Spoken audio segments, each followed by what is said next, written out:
Olá, telespectadores, bem-vindos novamente ao programa CPLP na GMN. Como já sabemos, este programa tem como objetivo apresentar-vos as últimas informações ocorridas na comunidade dos países de língua portuguesa. Iniciamos com a primeira informação.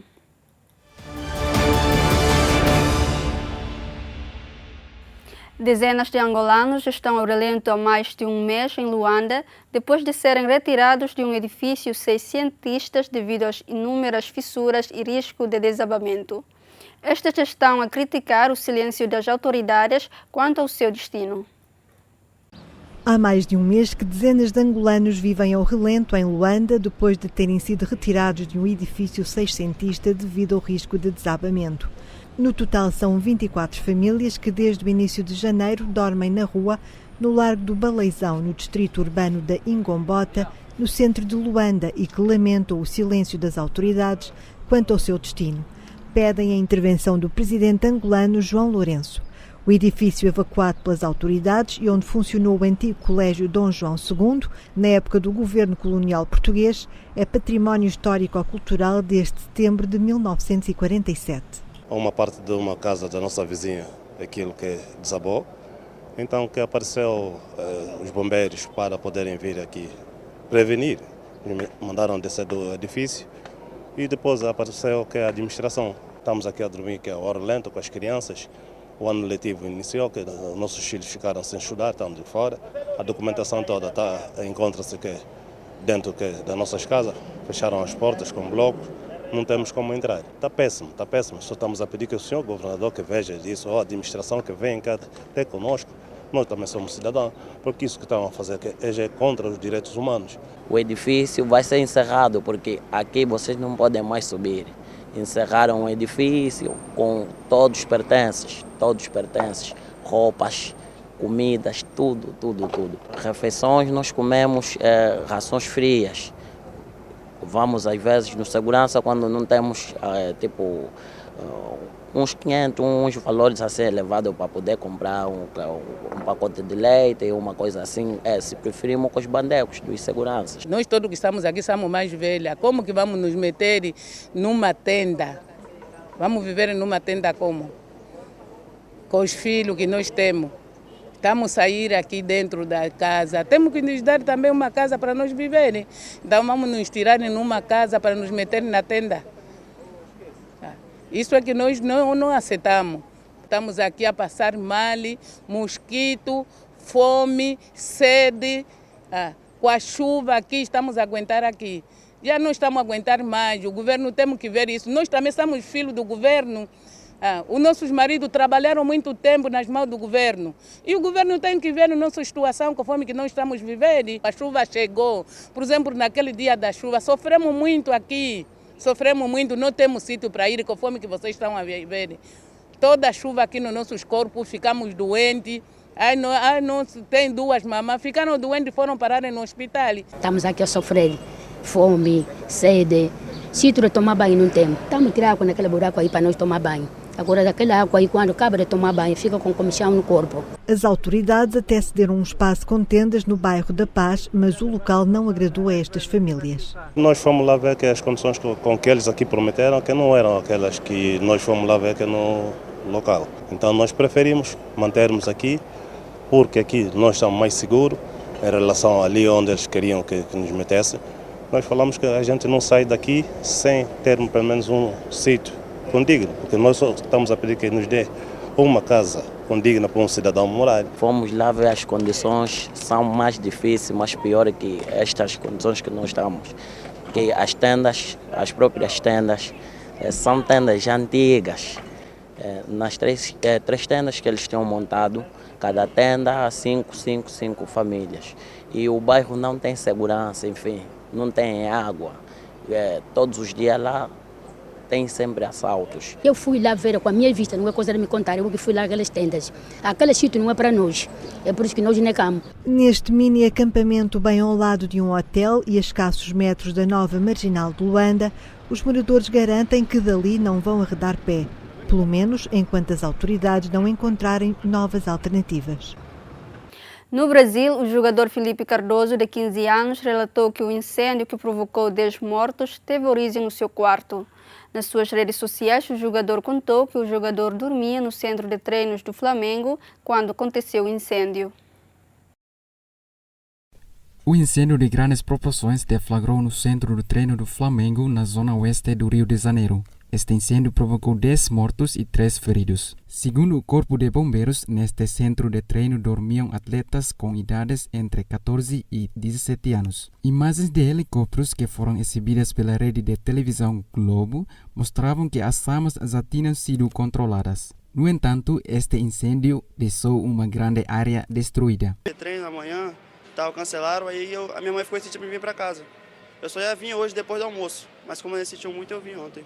Logo quando eu acordei, tinha muitas ligações, muita mensagem de amigos, pensando que eu estava lá no meio, né? A gente convivia junto todos os dias e agora vai ficar um vazio muito grande sem eles. Os 3 feridos foram identificados como atletas de categorias juniores do Flamengo que dormiam no local. São eles Emanuel Nunes, de 14 anos, Francisco Alves, de 15 anos, e Jonathan Ventura, de 15 anos. O centro de treinos do Ninho do Urubu era considerado um dos mais modernos da América Latina e possui um módulo para a equipe profissional do Flamengo. Foi assim, como se eu não acreditasse que isso realmente tivesse acontecido, e eu passei ontem o dia inteiro chorando com a camisa do Flamengo.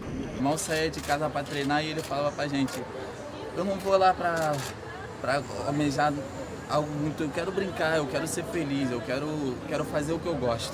É isso que o Samuel queria fazer. Como é que um clube da grandeza do Flamengo vai deixar criança dormindo em treino, em container? Eu acho um absurdo. Eu acho que o Brasil tem que parar com isso, de as pessoas morrerem e ninguém ser punido. O centro tem também 2 campos e um espaço específico para a preparação de guarda-redes. O presidente da República de Portugal ouviu no Palácio de Belém, em Lisboa, as associações de luta contra a violência doméstica. As associações defenderam que é preciso melhorar a articulação dentro do Estado e agilizar procedimentos. O Presidente da República ouviu no Palácio de Belém, em Lisboa, associações de luta contra a violência doméstica, que dizem que muito foi feito desde o ano 2000, mas há ainda muito a fazer.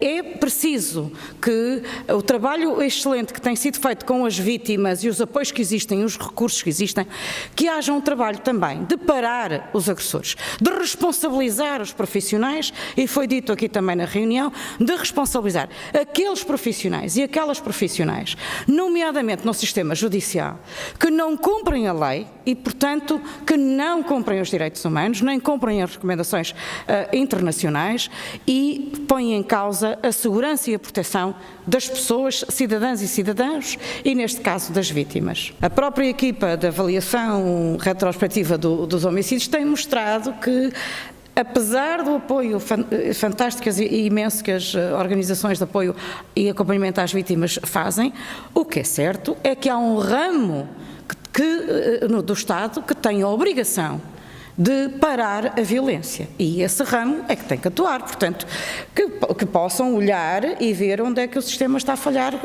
Para nós é um sinal muito importante. Vimos dizendo, o Omar vem dizendo isso há vários anos, que é preciso parar a violência, e parar a violência é parar quem a comete. Estamos a falar de mudança de mentalidades, de mudança de cultura, mas também estamos a falar de atacar problemas muitas vezes muito concretos, por exemplo, de articulação, para onde é que vai um papel. Muitas vezes é isto que nós estamos a falar para melhorar a eficácia da intervenção, porque o tempo das vítimas e o tempo de proteção, de salvar muitas destas vítimas, não se coaduna muitas vezes com uma visão mais burocrática de procedimentos que claramente têm que existir, mas têm que ser agilizados em função e para garantir os direitos de proteção às vítimas. No ponto de vista de prevenção, esta infelicidade de janeiro convoca-nos a todos para um reforço do que é preciso fazer e, claramente, uma vertente primordial é a educação, e a educação é a sensibilização e a formação de novas gerações, onde a violência, o papel de género e a violência não seja tão presente. As associações que atuam nesta área vão reunir-se na próxima semana com a Secretaria de Estado para a Cidadania e a Igualdade. O Parlamento Nacional Timorense considerou manifestamente infundado o pedido da oposição para fiscalizar a constitucionalidade da Lei de Atividades Petrolíferas. O Parlamento enviou a sua resposta a uma notificação do Tribunal de Recurso depois da apresentação por 23 deputados da oposição. Os deputados apresentaram um pedido ao Tribunal de Fiscalização Abstrata da constitucionalidade de um conjunto de polêmicas alterações à Lei de Atividades Petrolíferas. No entanto, segundo o presidente do Parlamento Nacional, a Lei de Atividades Petrolíferas já entrou em vigor, considerando infundado o pedido da oposição para fiscalizar. No pedido de fiscalização, argumenta-se que as alterações violam vários artigos da Constituição por irem muito para além do seu objeto, violando o disposto na Lei do Fundo Petrolífero. Recorde-se que depois do veto presidencial, o diploma foi reapreciado e aprovado numa sessão do plenário, em que a Fretilin não participou. A ausência deste partido implica que a reprovação cumpriu tanto o critério de maioria absoluta como de maioria qualificada de 2/3 dos deputados presentes.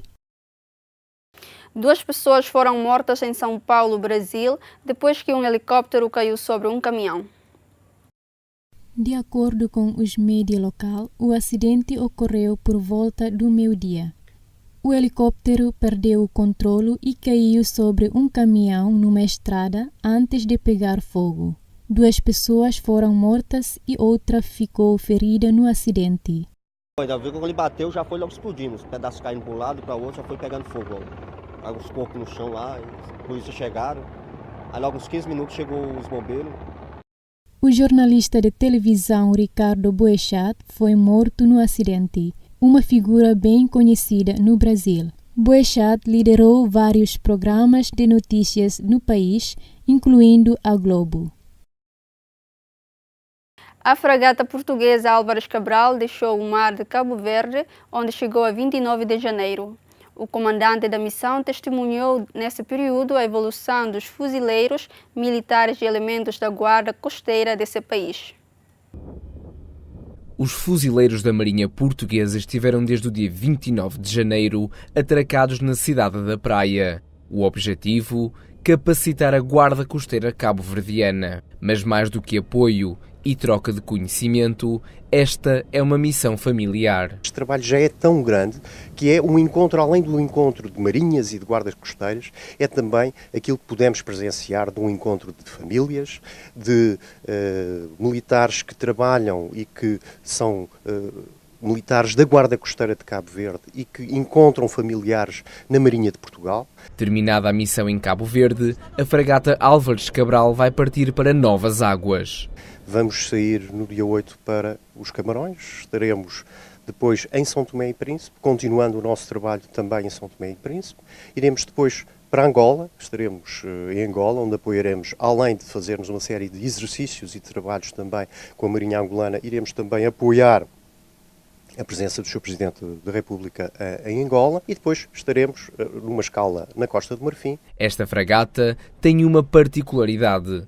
Dos 159 militares a bordo, 25 são mulheres, fazendo desta a embarcação da Marinha Portuguesa com mais elementos do sexo feminino. Eu costumo dizer, mulheres a bordo é sinónimo de normalidade. Os primeiros 18 dias da viagem de 44 mostram que Álvares Cabral é uma embarcação com características especiais. Este é um navio, de facto, com uma capacidade muito transversal, muito multidisciplinar e com uma capacidade de atuar em muitas situações. E neste caso, num apoio muito próximo, quer à instrução, quer à informação, quer à troca de conhecimento, quer aos próprios exercícios que vamos desenvolvendo, atendendo ao número de militares que aqui temos, com as valências que cada um deles tem, de facto, permite-nos potenciar esta participação e neste tipo de iniciativa, que é a iniciativa Mar Aberto.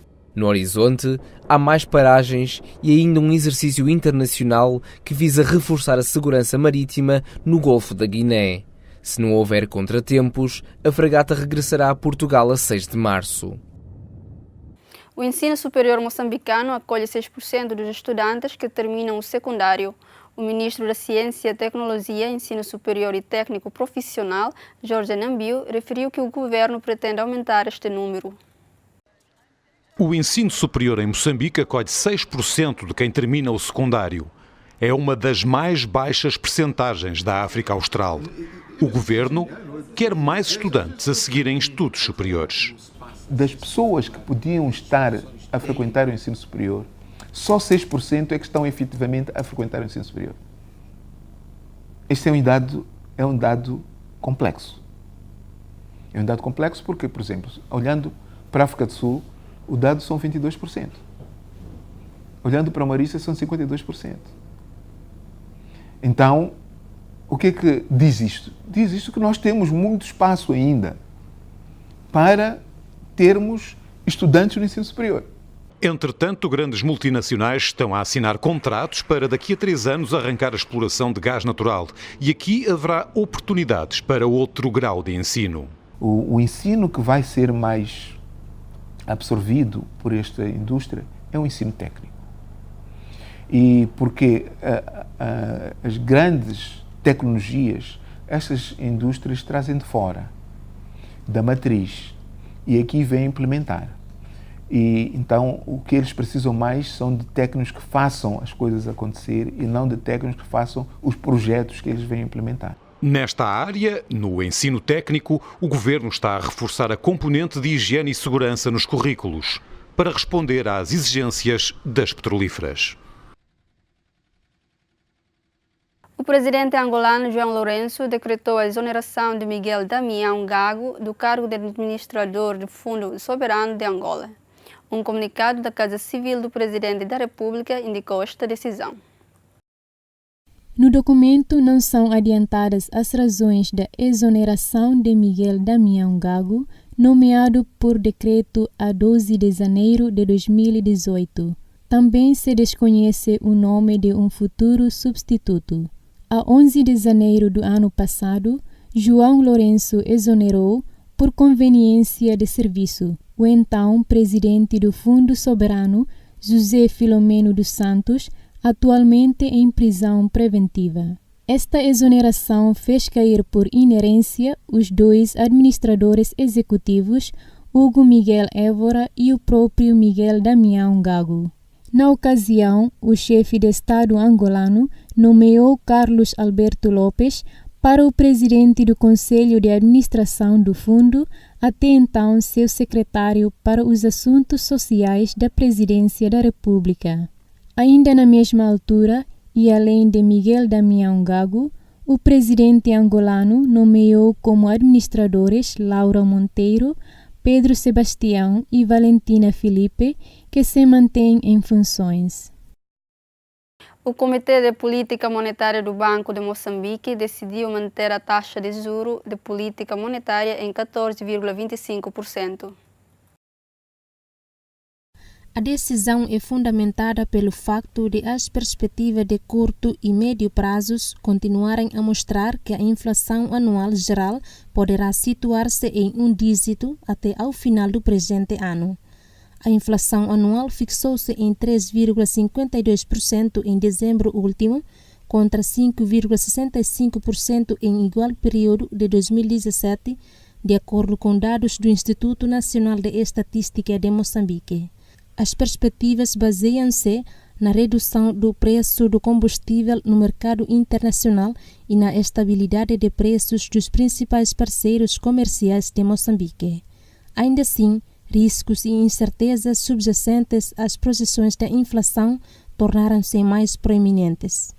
Como tal, o Comitê considera oportuno manter uma postura de política monetária prudente. O Banco Central decidiu manter também as taxas de facilidade permanente de depósito e da facilidade permanente de excedência em 11,25% e 17,25%, respectivamente. O Comitê de Política Monetária manteve ainda os coeficientes de reservas obrigatórias para os passivos em moeda nacional e em moeda estrangeira em 14% e 27%. O Banco Central prevê uma ligeira aceleração do PIB no quarto trimestre de 2018 e em 2019, sustentada pela melhoria da procura interna. O governo angolano anunciou que cerca de 20% da produção de diamantes será direcionada a fábricas de lapidação a serem instaladas no país. A instalação de uma das fábricas inaugurada gastou 4,1 milhões de euros. O governo angolano anunciou que 20% da produção de diamantes no país vai ter como destino fábricas de lapidação. Uma delas foi inaugurada em Luanda. E um dos objetivos desta política é incentivar o investimento na transformação dos diamantes explorados em Angola aqui no nosso país, ou seja, fomentar a implementação de fábricas de lapidação que trarão valor acrescentado ao diamante e também a criação de empregos. E é já no âmbito da implementação desta política que surgiu esta primeira iniciativa. Esta, que é a segunda iniciativa do género em Angola, foi instalada no sul da capital e tem capacidade para trabalhar cerca de 2.000 quilates por mês. Os diamantes brutos lapidados deverão ser entre os 3 e os 10 quilates. Temos disponíveis para fábricas que se instalarem no nosso país cerca de 20% da produção. Isso dá mais ou menos uma indicação do que nós queremos a médio prazo atingir em termos de beneficiamento dos diamantes no nosso país e, como eu disse também, para chegarmos próximos da estatística dos outros países produtores de diamante na região, Botsuana, África do Sul e a Namíbia. A fábrica, orçada em 4,3 milhões de euros, foi construída em 3 meses, vai criar 70 novos postos de trabalho diretos e vai ainda lapidar diamantes especiais com peso igual ou superior a 10,8 quilates. Em Portugal, a chefe Justa Nobre encontra-se na ilha de São Miguel para promover um jantar de influência transmontana com ingredientes açorianos, que diz serem mais naturais que os do continente. Foi no Mercado da Graça, em Ponta Delgada, que Justa Nobre encontrou os produtos que vai usar para fazer o jantar de hoje, marcado para o restaurante Botequim Açoriano, em Rabo de Peixe. A chefe reconhece as diferenças entre a gastronomia transmontana e a açoriana e aponta a qualidade dos produtos regionais que integram a ementa. O cozido das Furnas e o nosso cozido não tem nada a ver. Alguns produtos também são diferentes, principalmente os enchidos cá são diferentes. A carne tem outro sabor, pois conseguimos comprar carne fresca, boa. Portanto, há produtos que têm realmente outro sabor, até pela origem onde são cultivados. É com bons olhos que Justa Nobre vê o aumento do interesse pela gastronomia, que leva as pessoas a saberem e a fazerem mais na cozinha. Eu acho muito bem, porque comer é uma coisa muito importante. É importante, é das coisas mais importantes que nós fazemos para o nosso corpo, para o nosso bem-estar. Portanto, é bom que as pessoas estejam informadas e é bom até que as pessoas gostem de cozinhar. Para mim é a minha profissão, mas eu gosto mesmo de cozinhar. Portanto, não posso dizer quando estou aborrecida vou para a cozinha. Não, eu aborrecida ou não aborrecida, eu vou para a cozinha porque é a minha profissão, mas felizmente tenho sorte de ter escolhido a profissão que me apaixona, que eu gosto. O Parque Urbano da Praça de Espanha de Portugal deverá estar concluindo em 2020, anunciou o presidente da Câmara Municipal de Lisboa. O parque terá acesso direto aos jardins da Fundação Calouste Gulbenkian.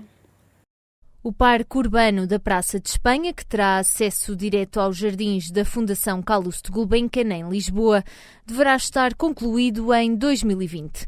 Já este ano têm início as obras na rede viária. Este projeto da Praça de Espanha é um projeto a todos os títulos único, numa zona hoje inacessível às pessoas, marcada por grandes vias viárias, onde não é possível alguém poder aceder ao verde que ali existe. Vai dar origem a um parque verde que é de tamanho semelhante ao do Jardim da Estrela, um dos mais importantes da cidade de Lisboa. E dará origem a um parque que tem largas clareiras, um número muito significativo de árvores, a recuperação da água como um elemento central daquele parque, que vai permitir uma melhor vivência para todos aqueles que vão poder atravessar a pé a Praça de Espanha, utilizando uma ponte pedonal que ligará a Praça de Espanha aos jardins da Fundação Gulbenkian, também através de ciclovia, todos aqueles que a utilizarão diariamente, todos aqueles que a utilizarão esporadicamente, como zona de lazer, como zona de convívio, como zona simplesmente para estar ou para descansar. À margem da apresentação pública da proposta vencedora do concurso internacional para a requalificação deste espaço, que terá 5 hectares, o autarca garantiu que a circulação rodoviária de um dos principais acessos à cidade sairá melhorada. Até desse ponto de vista, este projeto vai ajudar, porque nos principais movimentos de entrada e de saída de Lisboa, a circulação vai sair melhorada. Porque o que vamos ter é uma ligação direta da Avenida de Berna à Avenida Carlos Gulbenkian, isto é, quem pretende sair da cidade de Lisboa em direção a Monsanto ou à Ponte vai direto e escusa de circundar toda a Praça de Espanha, como também quem quer fazer a ligação entre a Avenida dos Combatentes e a Avenida António Augusto Aguiar será direta nos dois sentidos, isto é, quem pretende entrar na cidade de Lisboa via norte, entrando a descer a Avenida dos Combatentes, prosseguirá em frente naturalmente para a Avenida António Augusto Aguiar. E por isso nas principais ligações a circulação também vai ser mais fluida. A presidente da Fundação Carlos de Gulbenkian, Isabel Mota, anunciou também que será lançado em breve um concurso de ideias para a extensão do Parque Gulbenkian até à Avenida Duque d'Ávila, que deverá estar concluída pouco tempo depois do Parque Urbano da Praça de Espanha. A TAP batizou o novo Airbus A321 Neo com o nome G. Pedro, numa homenagem ao músico dos chutos e pontapés. Na cerimônia, o presidente da companhia enalteceu a atitude do guitarrista para deixar uma mensagem aos trabalhadores. O primeiro concerto foi no João Pedro V.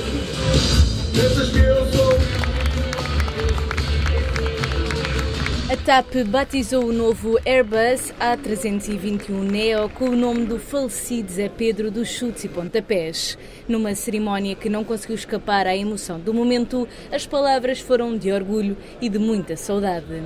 A TAP cumpre 73 anos de vida, 73 anos fantásticos, e é natural que durante estes 73 anos vivemos momentos historicamente muito importantes. E este é também um momento historicamente muito importante, é muito especial. Por este mundo fora, seremos para sempre muitos a olhar o céu, a ver o Zé Pedro voar, a sentir o Zé Pedro voar. Eu aprendi uma coisa incrível sobre o Zé Pedro Lendo, que foi a forma que ele começou o Chutes. Ele começou o Chutes, segundo eu li, com um anúncio no jornal para contratar um baixista e contratar um baterista. Pensem a atitude de um líder que faz um movimento de, há décadas atrás, colocar um anúncio no jornal para começar uma banda.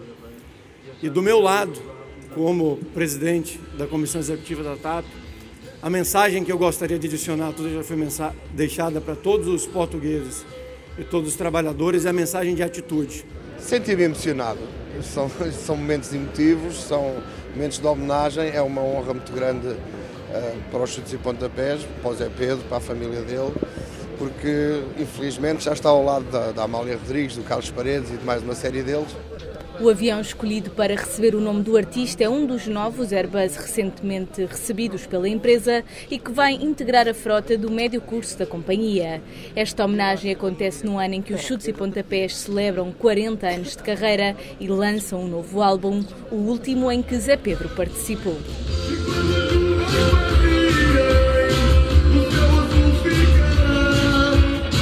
Com esta aeronave, estou certo, o Zé Pedro já não será o único a olhar o céu. E quando as nuvens partirem, o céu azul ficará. E quando as trevas abrirem, iremos ver, o sol brilhará. É uma honra e um momento de enorme orgulho. Obrigado, Zé Pedro. Como vocês chamam os chutes e pontapés? Olha que na altura que nos juntámos, em 78, estávamos para nos chamar primeiro beijinhos e parabéns, e achámos que era muito suave, mudámos para os chutes e pontapés.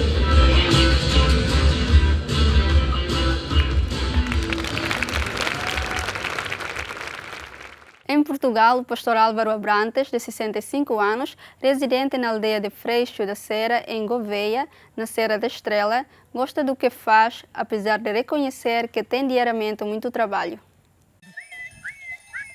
Álvaro Abrantes é pastor na Serra da Estrela. Vive na aldeia de Freixo da Serra, no concelho de Gouveia, e nunca teve outra profissão. Desde que nasci, cá na barriga dos meus pais e da minha mãe, fui sempre pastor. Nunca conheceu outra vida? Não, nunca conheci outra vida. Pastor e labrador, vá, pronto, era a nossa vida. Meus pais e os meus avós foram pastores. Um eu não conheci, mas ia a minha mãe, que era César dos Santos Pastor. Por nome mesmo. Assinava-se mesmo pastor. Por entanto, aquilo já havia havido de linha, com certeza. Depois meus pais tiveram-nos e eu também, pronto, agora para aqui, agora os meus filhos já não querem esta vida. Nem os meus filhos, nem os meus primos, acaba já aqui isto. Este homem gosta do que faz, mas queixa-se do árduo trabalho e do fraco lucro. Não há sábados, não há domingos, não há feriados, não há nada, prontos. E o saláriozito é quando ele aparece, quando elas nos dão para a despesa, para a bucha, não há nada para ninguém. Apesar da vida dura, reconhece que a profissão também tem bons momentos. Sim, quando está o tempinho bom, que a gente leva o farnel às costas, a pinga e o presunto, o queijinho, é uma maravilha. Quando está a chover ou a nevar, o leite fica negro para o pastor. É um perigo. Álvaro Abrantes gostava que os mais novos se interessassem pela pastorícia. Gostava assim, que era bonito e sempre tínhamos os montes, os terrenos mais limpos.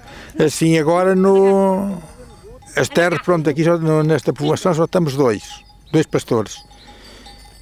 As minhas, para o povo pouco vão a nada. Anda só aqui nesta zona. E eu acabando de ficar ele sozinho. Nada faz também, porque é só ele e a mulher e um filho. E o filho também não quer saber daquilo. Vai tudo para a água abaixo. Aos 65 anos, este pastor da Serra da Estrela cuida de um rebanho com 210 ovelhas e cabras. No Brasil, centenas de pessoas participaram nas comemorações do Ano Novo Chinês em São Paulo. Neste ano, houve uma programação especial no bairro da Liberdade. Concentraram-se neste dia de festa comunidades de asiáticos e seus descendentes.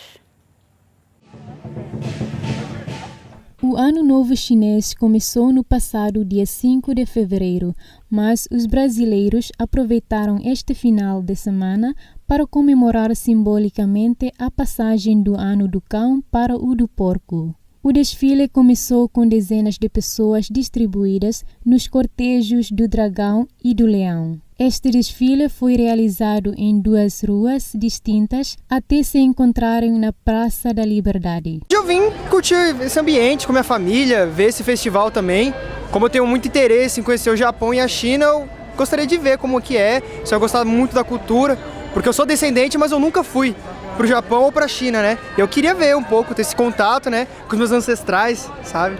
Adorando isso, porque é um meio do brasileiro, como o Brasil abraçou tão bem a gente, né, os orientais e tudo mais. Eu acho que seria muito bacana nós mesmos estarmos fazendo isso, para eles entenderem um pouco. Eu vim conhecer a cultura chinesa, estou tendo conhecimento de ver as apresentações aí, ansioso esperando para ver como é que funciona esse casamento chinês. Mas é bem diferente, sim. Isso bem pouco, eu sei que hoje, né, tá comemorando o início aí do Ano Novo, né? Eu espero que o Ano Novo do Porco nos traga muita sorte, muita paz, muita alegria nesse ano. E é isso aí que eu espero. Que o Ano Novo do Porco aí nos traga esperanças boas. Eu gosto muito da cultura chinesa, acho muito interessante, né? Muito milenário, acho muito bonito o vermelho, o dourado que tem. E há muitos anos eu tô tentando vir aqui no Ano Novo Chinês, mas nunca consegui. Aí esse ano eu consegui. Eu acho assim que o pessoal, infelizmente, não sabe tanto da cultura chinesa. O pessoal acha que é só Kung Fu, mas não é, tem muito mais coisa, é muito profundo. Música, tem muita coisa. Olha, pelo que eu sei do Ano do Porco, assim, que eu tenho alguns amigos chineses, falam que tem muita relação assim com inteligência, né? Que ele são pessoas muito inteligentes, quem nasce no Ano do Porco, e muito trabalhadoras também. Espero que o Brasil se inspire nesse lado trabalhador e use a inteligência que a gente tem também, e se inspire para elevar de novo, né? A cultura nossa também, né? Foi montado no local um palco para receber apresentações de música, dança e artes marciais. Houve uma contagem regressiva simbólica em que o presidente da Câmara de São Paulo, Bruno Covas, e a cônsul-geral da China em São Paulo fizeram a troca do cão pelo porco, simbolizando a passagem do ano. Entre a audiência era grande a animação durante e depois da contagem regressiva, realizada em português e em chinês. A brasileira também disse à Lusa que espera que o ano do porco seja próspero e cheio de trabalho. Foram as informações dadas nesta edição. Não se esqueçam de acompanhar o programa CPLP na GMN, às segundas e quintas, às 5 horas da tarde, e repetição às terças e sextas, à mesma hora. Até a próxima!